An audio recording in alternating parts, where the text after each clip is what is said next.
Temporal causa deslizamentos e deixa dezenas de mortos em Minas Gerais. E você vai ver também. Chuvas provocam destruição na Baixada Fluminense, no Rio de Janeiro. E ainda, violenta tempestade de inverno impõe toque de recolher em Nova York. Essas e outras notícias você confere agora no Redação Hit. Olá, muito bom dia para você. 11 horas e 30 minutos pelo horário de Brasília. Uma ótima terça-feira para você que decidiu ficar bem informado aqui no Redação Hit. Vamos agora aos destaques deste dia 24 de fevereiro.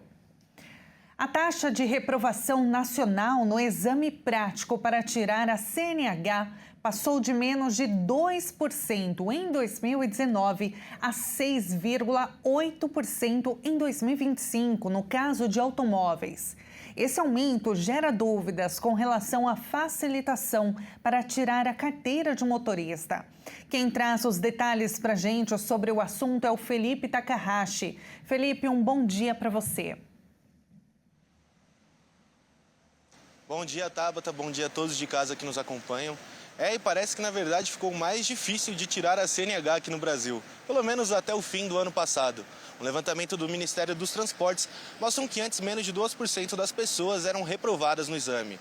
Já no ano passado, para quem tirou a habilitação de moto, ficou em torno de 5% e carro 7%. Mas vale frisar que esses dados são diante das novas mudanças da CNH, que deu de fato uma facilitada na vida dos condutores, que agora não precisam mais se preocupar com a baliza nos exames e também podem utilizar de carros de câmbio automático. Vale lembrar também que o Manual Brasileiro de Exames de Direção Veicular, publicado em 1º de fevereiro pela Senatran, que é a Secretaria Nacional de Trânsito, simplificou o processo de habilitação e padronizou as normas em todo o Brasil. Entre as mudanças está o limite de 10 pontos para ser aprovado na prova prática da CNH. E agora, pensando na facilidade de tirar a CNH, que impactos isso pode ter para o trânsito? E pensando nisso, eu estou aqui muito bem acompanhado do Wagner Freitas, que é um advogado da CEJASP. Tudo bem? Wagner, uma boa tarde para você, seja muito bem-vindo. Que impactos isso pode causar para o trânsito, a facilitação da CNH? Boa tarde. Preocupa porque hoje a principal barreira que era dado para o candidato à primeira habilitação seria as provas, né? Seriam esses filtros tão importantes para você selecionar aqueles que estão aptos a estar no trânsito. E com a flexibilização, você está colocando pessoas despreparadas no trânsito brasileiro. Isso tem alguma coisa a ver com o levantamento que eu acabei de trazer, que a gente até chegou a conversar um pouco antes, sobre o índice do ano passado ter aumentado? O que você pode me falar sobre isso? O índice do ano passado são números normais, né? Ele sempre oscilou dentro desse percentual, né? Porque, de fato, o candidato ele era submetido a provas rígidas que faziam com que pessoas, de fato, que estivessem aptas a dirigir, estar no trânsito, né? E hoje, com essa flexibilização, o que está sendo colocado no trânsito são pessoas que não têm capacidade técnica de estar dirigindo. Você acha que impactos isso pode trazer no trânsito, em vias, índices de acidente podem aumentar? Sim, a gente, nas próprias vias onde são ministradas as aulas, a gente já está tendo esses reflexos, né? Já houve acidentes relacionados a essa flexibilização. A gente espera também um aumento no índice de mortes também, dado a elevação dos sinistros de trânsito que vão acontecer, posto que o Brasil já é um dos países que mais mata no trânsito, cerca de 37 mil mortos ano, né? E também impactos também em questão de seguros de veículo e também na ausência de leitos, dado que vai ter um aumento de pessoas traumatizadas decorrentes de sinistros no trânsito no SUS. E dentre essas mudanças da CNH, quais que você acredita que sejam as principais que foram retiradas? Olha, quando se iniciou com a ideia de flexibilizar o processo de habilitação, o ministro dos Transportes mencionou que o grande filtro seria a rigidez nos exames, tanto teórico quanto no prático, mas o que a gente está vendo é totalmente o contrário, né? Para suprir a falta de aulas necessárias, porque teve a diminuição da carga horária para a primeira habilitação, O que eles fizeram? Eles flexibilizaram as provas, deixando elas com menos obstáculos, e isso vai ser muito nocivo, uma vez que você, de fato, não está avaliando quem tem condições ou não de estar dirigindo hoje. Entendi, Wagner, perfeito. Muito obrigado pela sua participação. Tabata, é isso aí, eu encerro por aqui. Volto com você aí no estúdio. Muito obrigada, Felipe, pelas informações. Tá aí, vamos continuar acompanhando então. E olha, ao menos 20 pessoas morreram e 45 ficaram desaparecidas após as fortes chuvas atingirem Juiz de Fora, em Minas Gerais. Os bombeiros atendem ocorrências de deslizamento de terra e mais de 400 estão desabrigados. As chuvas que atingem Juiz de Fora, na zona da Mata de Minas Gerais, deixaram mortos e desabrigadas. Na madrugada desta terça-feira, a Prefeitura decretou estado de calamidade pública no município. As aulas foram suspensas em todas as escolas municipais. Segundo a Prefeitura, este é o fevereiro mais chuvoso da história da cidade, com mais de 580 milímetros acumulados, o dobro do esperado para o mês. O temporal começou no fim da tarde de segunda-feira e há previsão de mais chuva. Um dos bairros mais afetados é o Parque Bournier, onde, segundo os bombeiros, há cerca de 20 pessoas desaparecidas, entre elas mais de 5 crianças. 9 pessoas foram resgatadas com vida no local. O rio Paraibuna e os córregos transbordaram. Pontes e o Mergulhão, que ligam bairros ao centro, estão fechados e há também árvores caídas. De acordo com o tenente Henrique Barcelos, dos bombeiros de Juiz de Fora, foram registradas mais de 40 chamadas emergenciais na madrugada por vias bloqueadas, moradores ilhados e casas atingidas.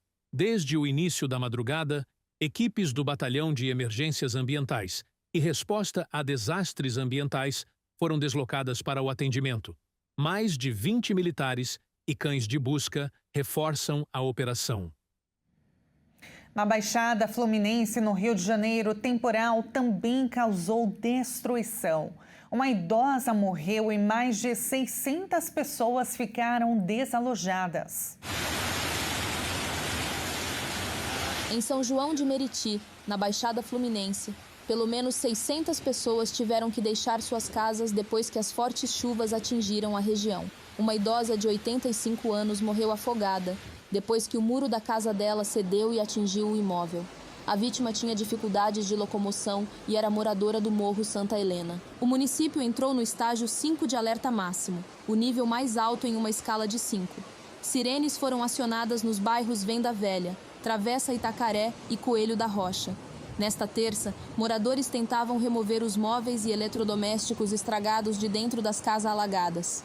A água invadiu residências, o comércio e estragou veículos. De acordo com o Centro de Monitoramento e Operações da Defesa Civil, o maior acumulado de chuva em 24 horas foi registrado em Venda Velha, com 105 milímetros.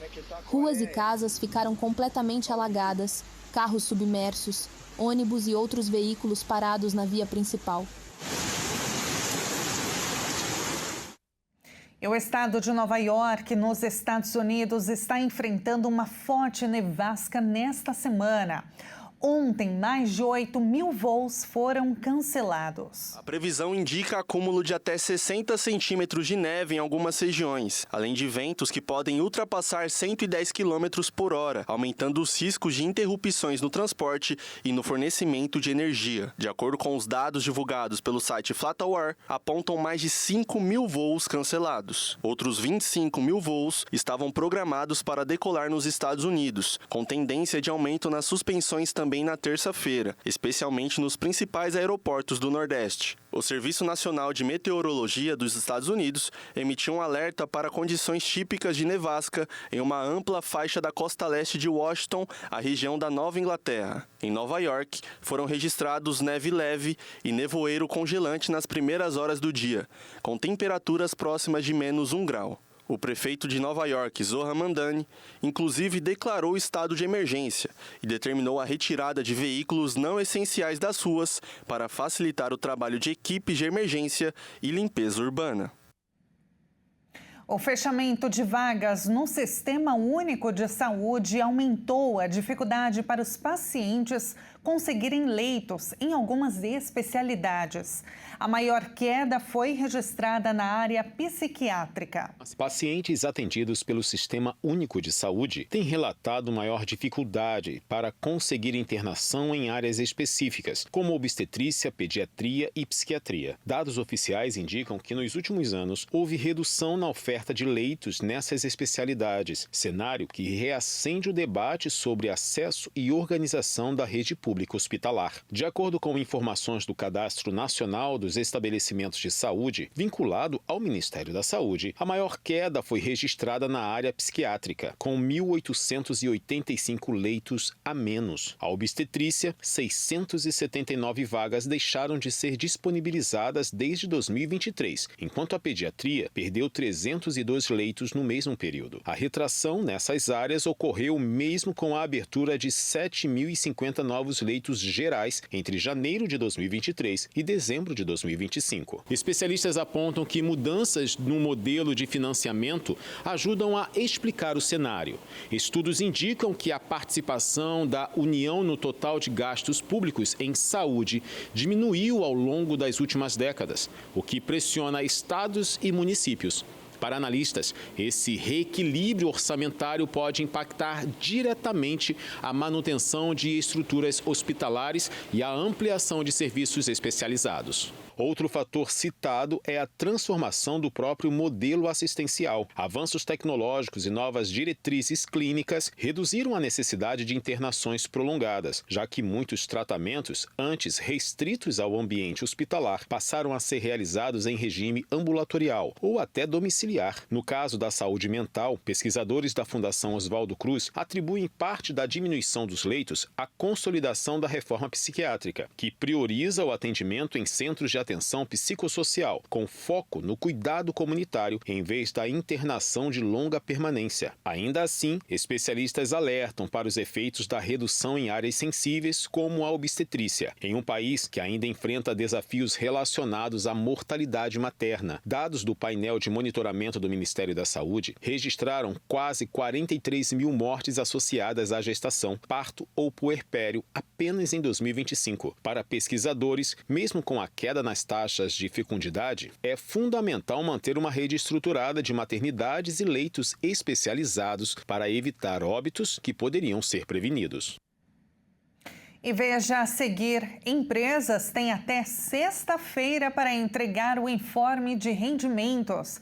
E agora o tempo na capital paulista, 25 graus. Redação HIT volta já.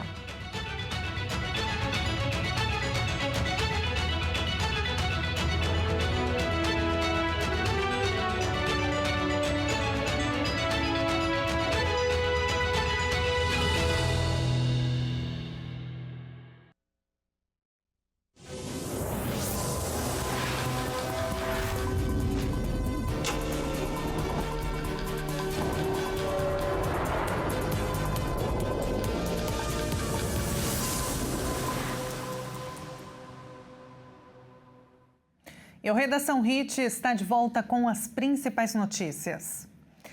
Em Seul, o presidente Lula defendeu o fortalecimento das relações econômicas entre Brasil e Coreia do Sul. Ao lado do presidente Lee Jae-myung, anunciou a retomada das negociações para um acordo de livre comércio entre o país asiático e o Mercosul, além de medidas nas áreas de agricultura, tecnologia e cooperação empresarial. O presidente Luiz Inácio Lula da Silva participou nesta segunda-feira do Fórum Empresarial Coreia-Brasil, realizado em Seul, capital da Coreia do Sul. Ao final do evento, o petista falou sobre as relações entre os dois países. A relação entre o Brasil e a República da Coreia, dois países ligados por fortes laços humanos e vínculos empresariais, é a prova de que a confiança e a cooperação valem a pena. O presidente ainda apontou caminhos que podem guiar novos passos na relação. A Coreia é o segundo maior produtor mundial de semicondutores e detém parcela significativa do mercado de baterias.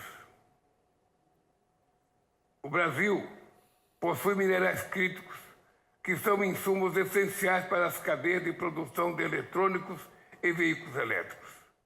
A agenda de Lula na Coreia do Sul também incluiu um encontro com o presidente Lee Jae-myung. Após uma reunião bilateral, os dois anunciaram a retomada das negociações para um acordo de livre comércio entre o país asiático e o Mercosul, além da assinatura de uma série de acordos em diversas áreas, da agricultura à cooperação empresarial, sem deixar de lado os produtos de K-Beleza, como são conhecidos os produtos coreanos de cuidados com a pele. O ministro do Supremo Tribunal Federal, Gilmar Mendes, mandou suspender os penduricalhos do Ministério Público e do Poder Judiciário e fixou ainda o prazo de 60 dias para a suspensão dos pagamentos. Gilmar Mendes determinou que os chamados penduricalhos somente podem ser pagos aos integrantes do Poder Judiciário e do Ministério Público, quando estiverem previstas em lei aprovada pelo Congresso Nacional. As verbas indenizatórias, gratificações e auxílios são somados ao salário de servidores públicos. Essas gratificações servem para compensar gastos relacionados ao exercício da função ou ressarcir direitos não usufruídos. Por meio de liminar, o ministro firmou um prazo de 2 meses para que tribunais e ministérios públicos estaduais interrompam o pagamento dos benefícios com fundamento em leis estaduais. Também deu 45 dias para que sejam suspensos os pagamentos instituídos por decisões administrativas ou por atos normativos secundários. Segundo o ministro, o pagamento de quaisquer verbas, após os prazos acima assinalados, em desconformidade com a presente decisão, será considerado ato atentatório à dignidade da Justiça e deve ser apurado no âmbito administrativo, disciplinar e penal, sem prejuízo do dever de devolução de tais valores. Ele lembra que a Constituição determina que os magistrados recebam até 90% do subsídio dos ministros do Supremo Tribunal Federal, que é o teto do funcionalismo público. Por isso, quando há aumento no salário dos ministros da Corte, esse reajuste impacta automaticamente a remuneração dos juízes. O governo revogou um decreto sobre hidrovias na Amazônia para o transporte de grãos. A medida veio após semanas de protestos indígenas, incluindo a ocupação de um terminal da multinacional Gargil. A revogação do decreto era uma exigência de manifestantes que acampavam há mais de um mês em frente à entrada do terminal da gigante agroindustrial na cidade de Santarém, estado do Pará. Os protestos continuaram, apesar de há 2 semanas o governo do presidente Lula ter anunciado a suspensão da dragagem do rio Tapajós, um afluente do rio Amazonas.